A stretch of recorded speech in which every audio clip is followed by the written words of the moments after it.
Party के लिए ये कितना सिग्निफिकेंट है पॉलिटिकली, मैं पूछ रही हूँ? बहुत सिग्निफिकेंट है, पॉलिटिकली कम, परंतु जिस प्रकार से मेरे पार्टी के सर्वोच्च नेता को विक्टिमाइज करने का प्रयास किया गया और आज कोर्ट ने उसकी धज्जियां उड़ा दी हैं, मैं मानता हूं ये जजमेंट भारतीय जनता पार्टी के हर कार्यकर्ता के लिए, न केवल मोदी जी के लिए, हर कार्यकर्ता के लिए, मोदी जी के लिए तो खैर आत्मसंतोष का विषय हो सकता है, हर कार्यकर्ता के लिए गौरव का विषय है कि आज जो झूठे आरोप हमारे सर्वोच्च नेतृत्व पर लगाए थे वो सारे खारिज हो गए। एक पुलिस अफसर का नाम दिया है, एक एनजीओ का नाम दिया है और कुछ पॉलिटिकल एलिमेंट्स का नाम दिया है।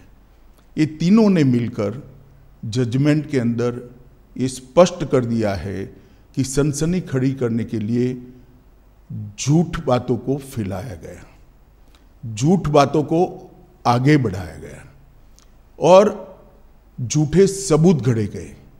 एसआईटी को जो जब जवाब लिखवा रहे थे तब भी उनको मालूम था कि ये झूठा जवाब है, जिसको एसआईटी ने भी बाद में कोर्ट के सामने रखा कि ये झूठे जवाब थे और वो जानते थे कि झूठे। आज कोर्ट ने स्पष्ट कर दिया कि सरकार ने दंगा रोकने के लिए भरसक प्रयास किए।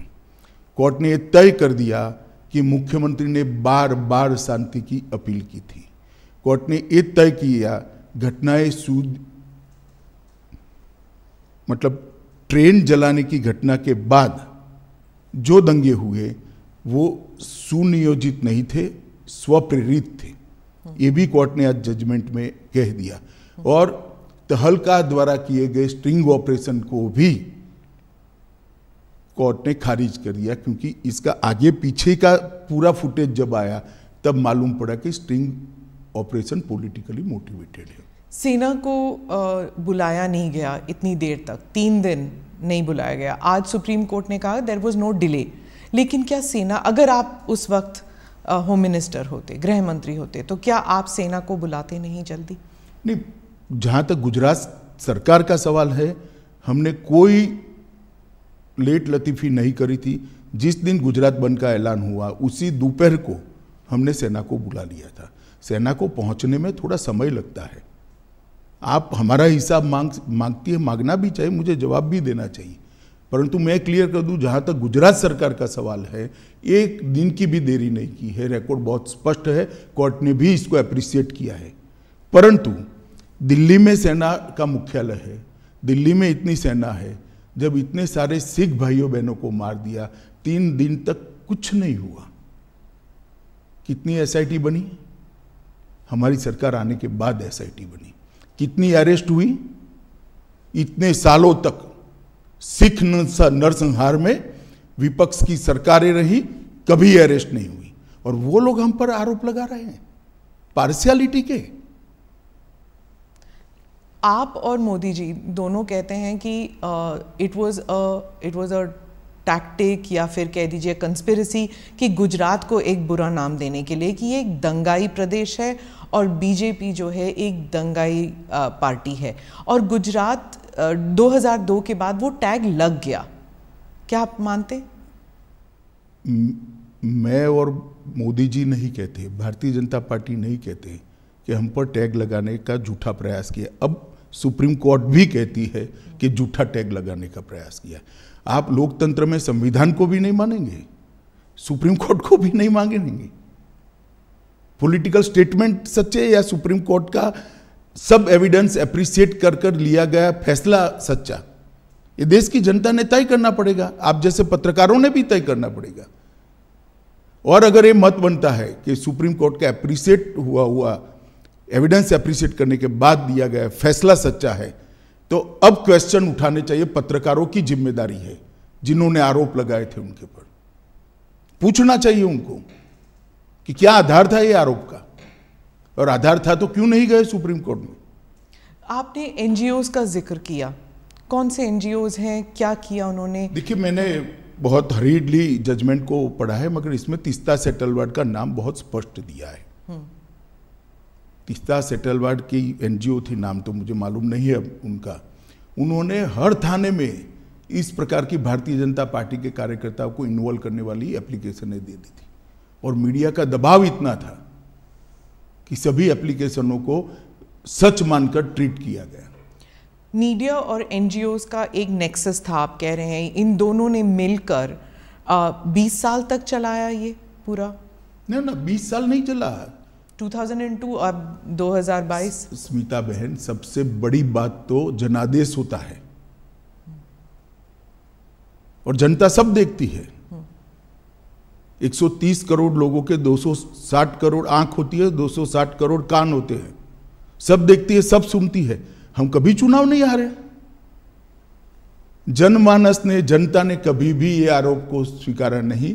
मीडिया, एनजीओ और हमारी विरोधी पॉलिटिकल पार्टी आरोपों को चलाते गई। एक चला दिया कि सीडी के बारे में, सीडी लेकर राहुल शर्मा चले गए, वहां पर नोटिंग है, नोटिंग साइड पर रोज काम है, उसने अपने रिकॉर्ड में रखा है, कोई कानून को नहीं तोड़ा है और सुप्रीम कोर्ट ने भी इसको स्वीकृत किया है।